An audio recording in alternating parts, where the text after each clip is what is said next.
En este video hago un intento de explicar cómo está evolucionando lo relacionado con activos y pasivos intangibles, explicando esto en el nuevo contexto de la globalización.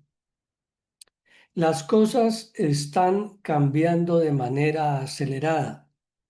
La globalización y con ella, como entendíamos los estándares de presentación de reportes financieros, también está cambiando de una manera muy fuerte. Es hora de entender la economía digital. Es el momento de incorporar de manera plena, pero seria y eficientemente medida todo lo relacionado con los activos y pasivos intangibles. Sé que para la mayoría de los profesionales, incluyendo a los contadores, estas cosas no son muy fáciles de entender porque el primer reto que tenemos es eliminar las viejas costumbres, a lo que veníamos muy aferrados hasta hace unos momentos. La economía digital es una realidad y con ella todo lo relacionado con activos y pasivos intangibles se está convirtiendo en un desafío que es importante que todos abordemos. El paso de la globalización hacia la globalización es una realidad. En el momento se están utilizando distintas expresiones como tecnofeudalismo, sistemas de acción, plataformas digitales, capitalismo en la nube, nuevo orden económico mundial, macrocoberturas. Personalmente me gusta globalización porque las abarca todas. Es algo que necesitamos entender y sobre todo los cambios que se están derivando para la presentación de reportes financieros y de manera especial para los estados financieros. Ustedes recordarán en anteriores videos míos y en mi blog que he estado haciéndome la pregunta: ¿por qué está siendo tan difícil avanzar en la contabilidad de los activos intangibles y de las macro coberturas? En función de eso, he realizado algunas exploraciones.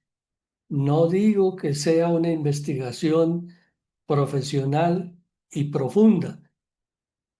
Son las exploraciones de un aficionado. He leído los libros de unos economistas de izquierda, de centro y de derecha. He vuelto a leer los IFRS-NIF en lo pertinente y también los US GAAP. He publicado algunos artículos sobre el tecnofeudalismo y he recibido una retroalimentación interesante. He realizado revisiones en Copilot y Gemini, pero dejo muy claro, no me hicieron la tarea, en muchas cosas me defraudaron y lo que ustedes perciben y encuentran en este video son mis análisis con mis comentarios y mis sugerencias. No espero que todos estén de acuerdo conmigo, pero sí me gustaría recibir su retroalimentación. Entre los economistas de izquierda que he leído, se destaca Yanis Varoufakis, con su libro Tecnofeudalismo, el silencioso sucesor del capitalismo. Varoufakis tiene una perspectiva de izquierda, pero es moderado. Es interesante de leer. Vale la pena recoger muchas de las cosas en las cuales insiste. De la Calle es un economista de derecha, moderado. En común, lo que analicé es lo relacionado con los instrumentos financieros, como las deudas, que siempre son un trasladar a futuro, porque se van a pagar en un futuro cercano o lejano. Esas deudas son divididas, convertidas en opciones, derivados y se van trasladando a nivel global, generando unas condiciones de mercado muy difíciles de seguir y de rastrear. Me gustó cómo Varoufakis explica esto. Y me gustó cómo De la Calle, que entre otras cosas, todos los días presenta en YouTube un análisis de lo que está aconteciendo en el mundo, muy interesante, muy sopesado y firme, nos permiten entender cómo están manejándose los instrumentos financieros y por qué su contabilización está siendo no tan difícil de realizar, sino tan difícil de seguir, controlar y analizar. Por su parte, Cedric Durán escribió un libro fabuloso, cómo Silicon Valley dejó ver el tecnofeudalismo. Mm, Muy interesante. Cedric Durán es un marxista radical y todas sus posiciones son extremadamente radicales. Sin embargo, pues son cosas que uno tiene que leer para poder analizar. Y también tuve la oportunidad de leer el libro Capitalismo sin Capital de Haskell y Westlake, que son quizás los pioneros en el análisis macroeconómico de de los activos intangibles, ¿sí? Sobre todo insiste muchísimo en las inversiones intangibles y cómo están impactando la economía en el momento presente. Son estadísticos, científicos de datos, con una profundidad muy interesante por la manera como se documentan y cómo explican.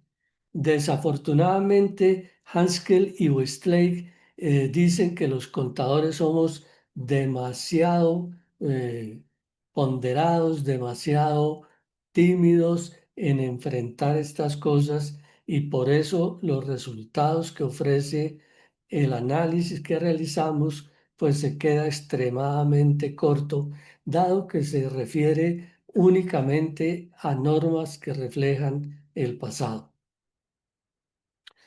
Eh, Copilot y Gemini de alguna manera me defraudaron porque pues insisten en las expresiones comunes, en lo que dice cualquier persona y al intentar profundizar en ellos, pues lo relacionado con intangibles, activos intangibles, lo convierten en activos intelectuales, activos de la sostenibilidad y relativamente distraen el tema.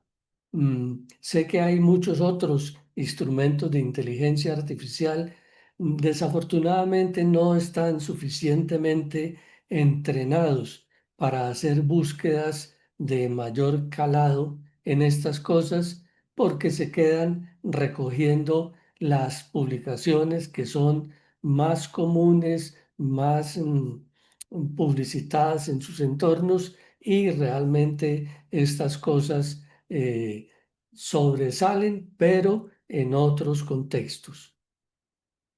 Con relación a mi pregunta, las conclusiones a las cuales he llegado son dos.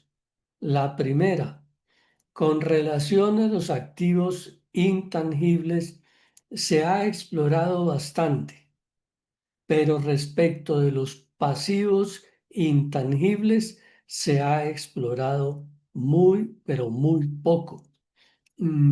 Hay como algún interés de incorporar en la contabilidad, en los estados financieros, los activos intangibles, pero pareciera que para los entornos contables no existieran los pasivos intangibles.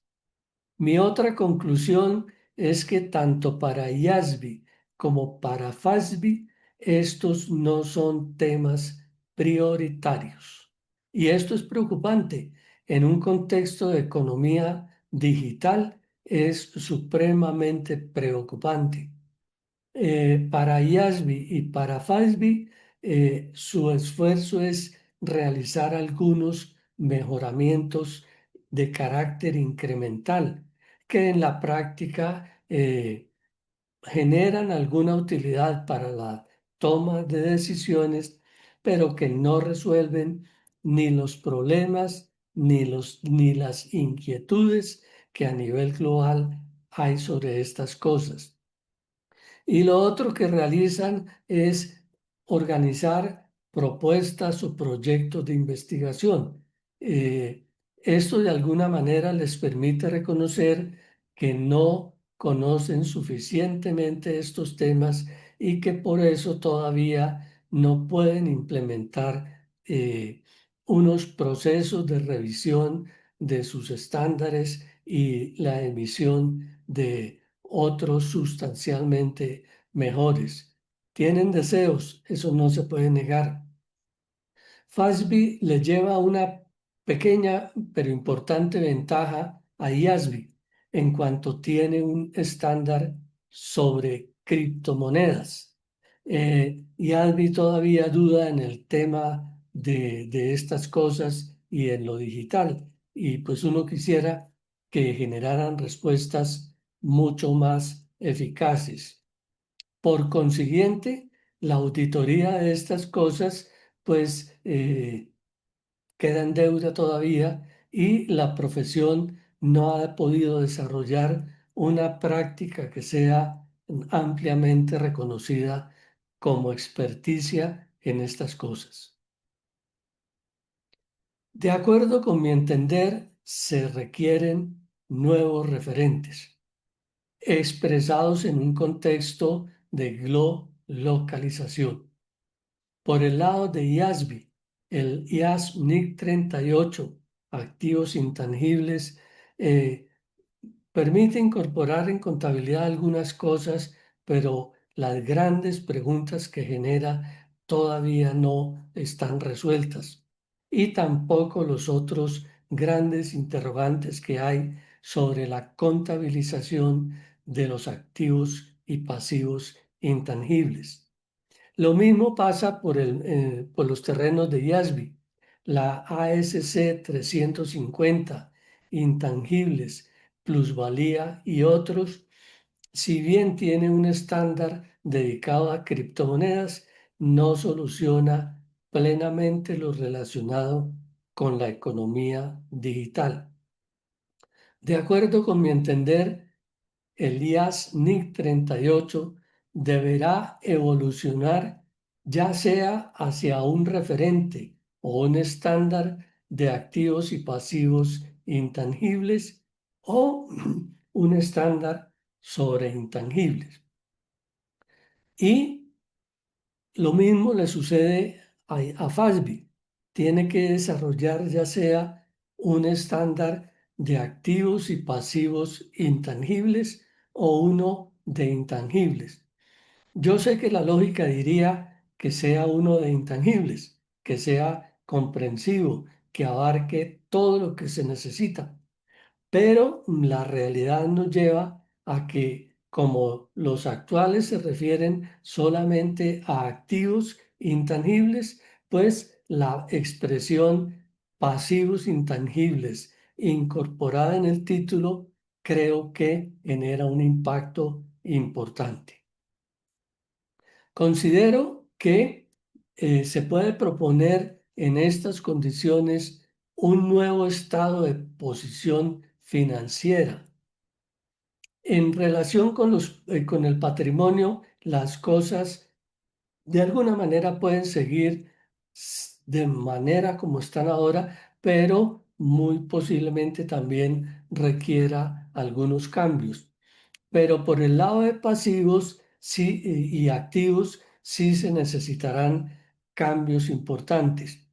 A mí me parece que el tema de los intangibles, que también pudiera llamarse no digitales, es importante, pero si ustedes ven la gráfica que les estoy presentando, mm, pasa a un tercer lugar y la proporción en relación con los otros componentes pues tiende a ser menor. Aparece un elemento importante que yo denomino contractuales o que se pueden denominar instrumentos financieros. Y aparece el gran elemento de los intangibles o digitales.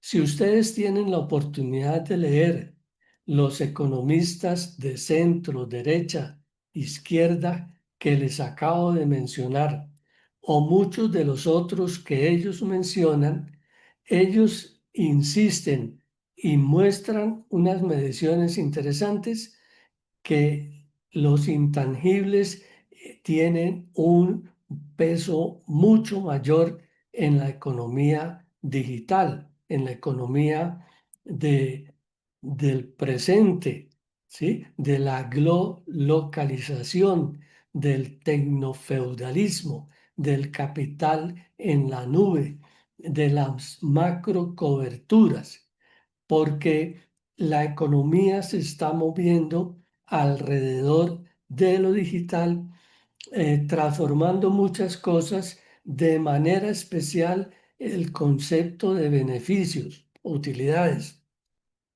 que ya no pasa a ser el elemento central, el objetivo, sino que cede su lugar a los ingresos ordinarios, porque lo importante, lo interesante en el capital en la nube es el efectivo altamente líquido que se mueve en estos contextos de plataformas digitales y de los cuales los que ellos denominan capitalistas en la nube, pues van obteniendo unas rentas supremamente sustanciales.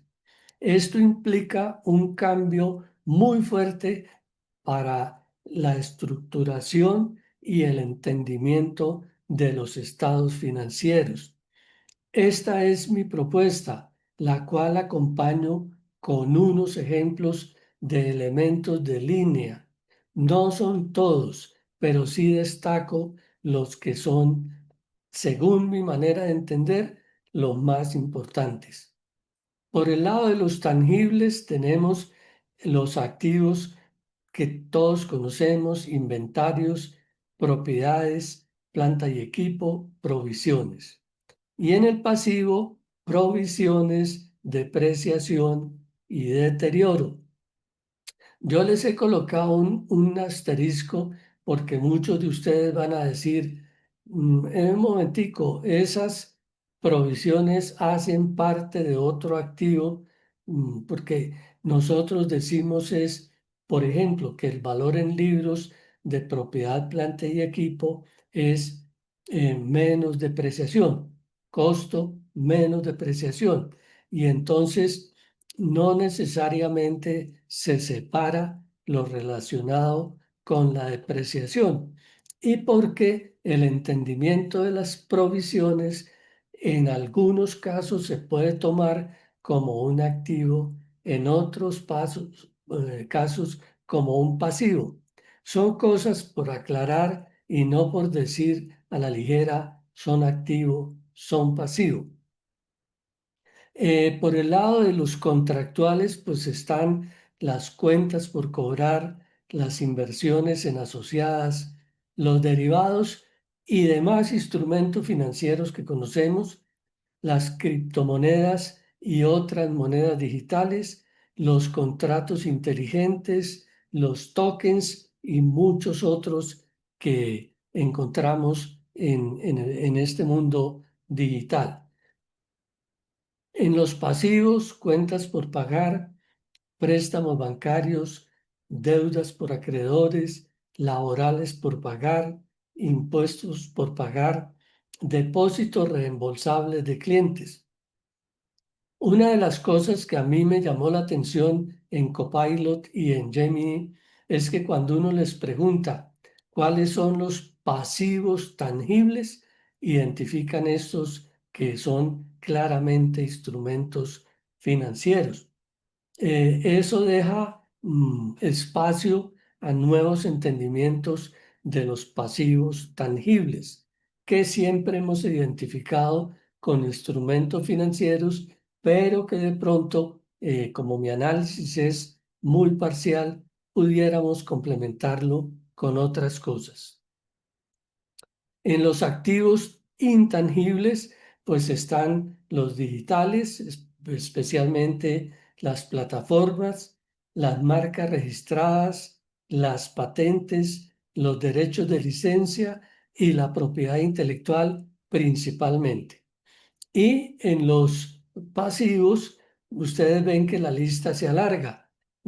Compromisos por licencia, responsabilidades derivadas, reputación dañada, condiciones de trabajo peligrosas, etcétera, etcétera, que ustedes pueden leer ahí. Mm, ¿Hay en los lenguajes de YASB y de FASB algún acuerdo respecto de cómo medir los activos intangibles? Pero como el tema de los pasivos intangibles no ha sido incorporado, esto se genera un problema bien interesante.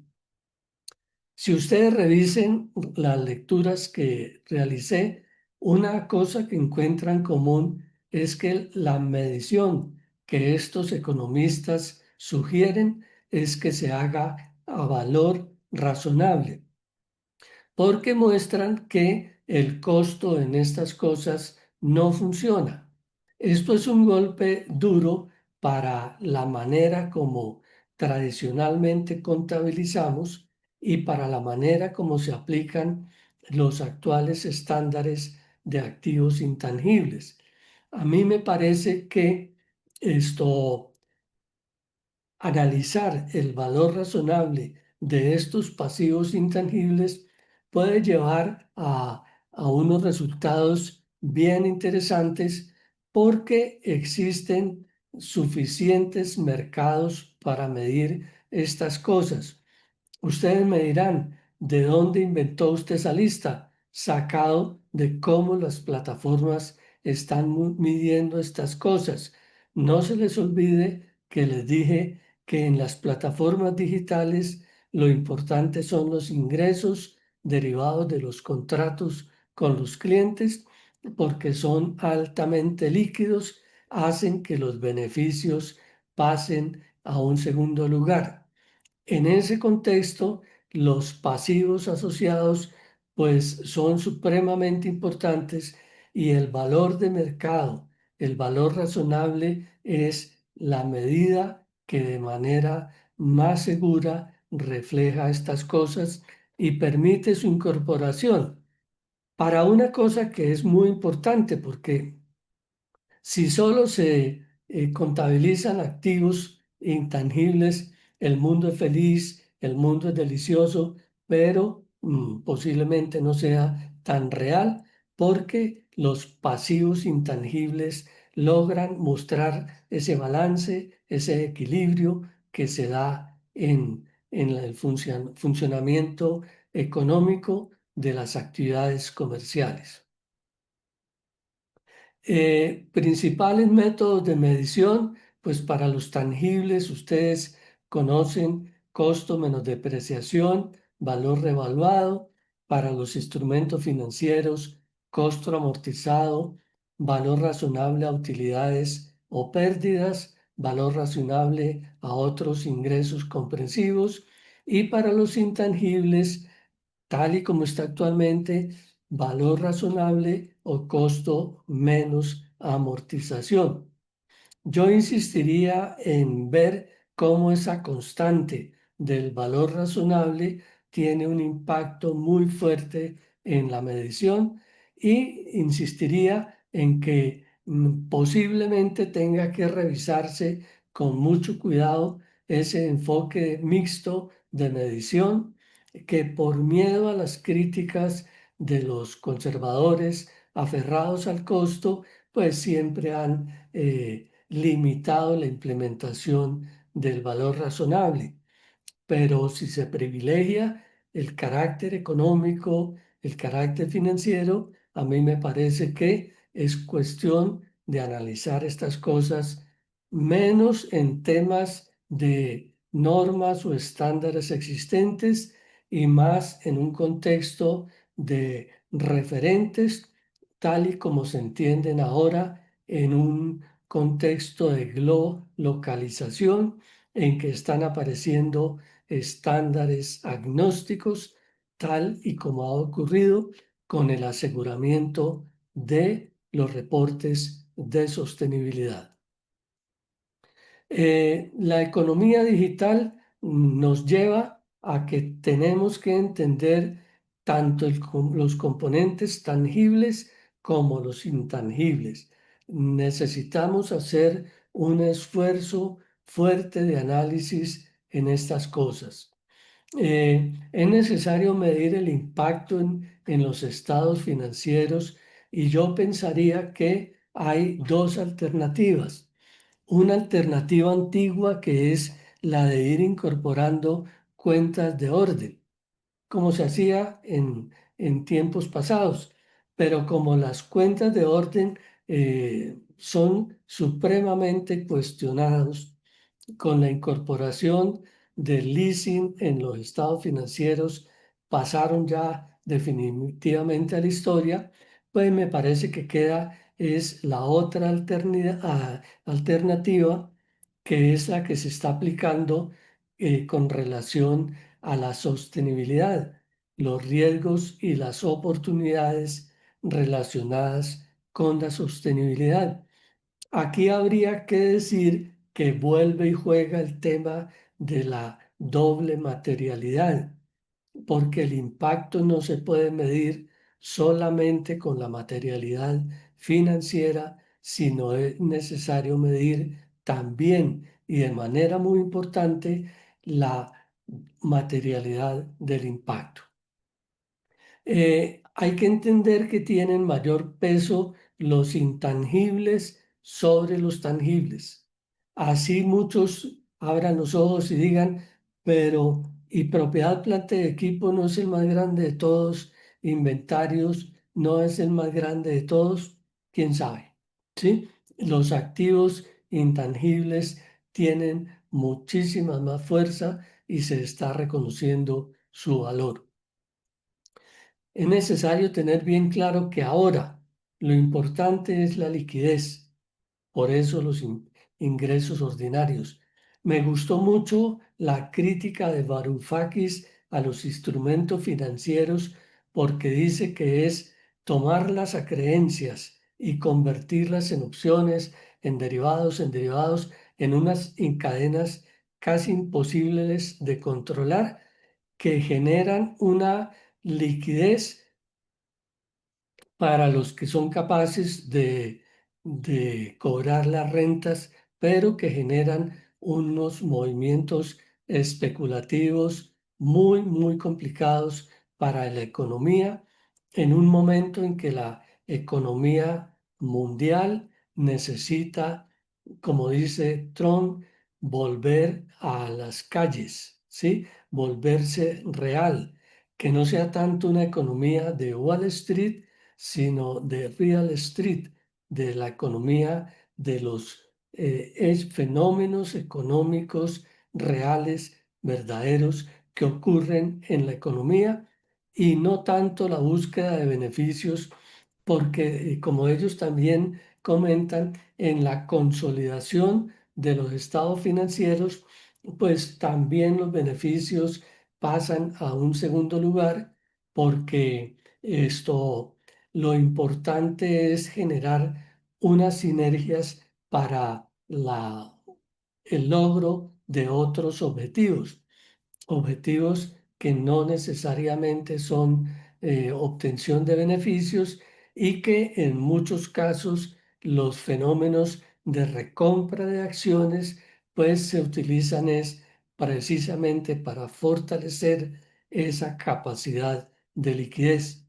Me parece que los contadores necesitamos analizar más a fondo estas cosas. Los factores que más impactan en este momento la velocidad y la variabilidad o al interior del periodo, porque ya no es suficiente mirar la velocidad de un periodo a otro periodo, de un año a otro año, la variabilidad con relación al año anterior o al año siguiente en esta economía digital, incluso a nivel diario, tal y como ocurre en las bolsas de valores, los mercados cambian de valor a una velocidad impresionante y con unas variaciones importantes. Estas cosas las actuales estructuras conceptuales de los IFRS o de los US GAAP no las tienen incorporadas y será necesario incorporarlas. A mí me parece que a los que les gusta el análisis teórico pudieran ayudar de manera muy, pero muy positiva, ayudándonos a incorporar estas cosas dentro de las estructuras conceptuales. Me parece que tenemos acá un campo fecundo para sembrar, cultivar y cosechar. Es nuestra tarea si lo hacemos o no lo hacemos. Yo busco personas que quieran motivarse por estas cosas y se incentiven. Ya no es el momento de repetir normas, analizar normas, sean las NIF o los US GAAP, o los impuestos. Necesitamos hacer un análisis mucho más fuerte y eso nos implica introducir nuevos conceptos para hacer unas mediciones diferentes. Las macrocoberturas son muy importantes porque tienen carácter global, ¿sí? Los invito a leer a Varoufakis. Es un libro precioso de leer y insiste muchísimo en este tipo de cosas. Todos los participantes actúan como perdigones, un disparo, ¿sí? En estos días difíciles en que se habla de mm, racimos, de balísticos y estas cosas, es el concepto, ¿sí? No solo es un objetivo el que se está persiguiendo, sino que hay múltiples objetivos como perdigones. Actúan de manera simultánea o casi simultánea, tal y como está ocurriendo ahorita con las fintechs y con los intangibles, ¿sí? En el fondo, las plataformas digitales, así otros las denominen capital en la nube o las denominen tecnofeudalismo, son expresiones digitales de la macrocobertura. Por eso el tema de la macrocobertura, que para IASB y FASB genera tantos problemas porque lo quieren expresar en términos de la economía tangible, en términos de los instrumentos tradicionales, se les convierte en un desafío supremamente importante porque entendiendo los fenómenos de la economía digital, seguramente las soluciones van a ser diferentes y van a llegar muchísimo más rápido. Yo les agradezco su atención, les agradezco su amabilidad. Me gustaría que ustedes analizaran estas cosas, las comentaran. Ojalá no estén de acuerdo conmigo. Manifiéstense, actúen. Es el momento de salir de esas costumbres viejas de la globalización, que pues también tenemos que reconocer fue exitosa para nosotros en muchos aspectos, e introducirnos en la globalización, en las plataformas digitales, en la economía digital, porque repito, es tiempo de sembrar, de cultivar y de cosechar. Muchas gracias.